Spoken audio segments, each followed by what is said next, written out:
Hello, welcome back to our channel. So for today's video is how to use Instagram 2023 Analytics to track your progress. So what are Instagram Analytics? Instagram Analytics are tools that allow you to see key metrics and data related to your Instagram performance.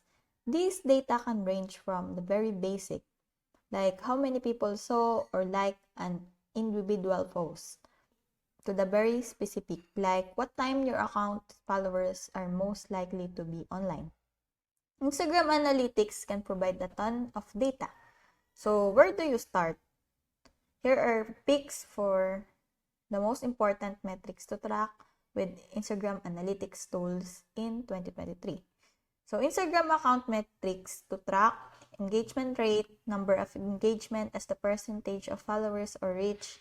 This is the baseline for evaluating how well your content is resonating with your audience and inspiring action. Follower growth rate, how quickly you're gaining or losing followers.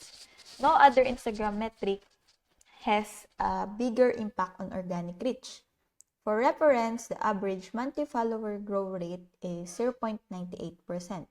So web referral traffic, how many visitors Instagram drives to your website.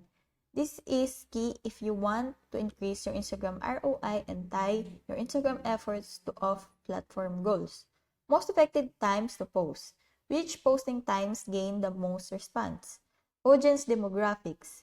This is a metric exactly, but a group of important data points that can help you understand what type of contents are likely to be most effective. So let's open up here the Instagram app, then go to your profile on the lower right.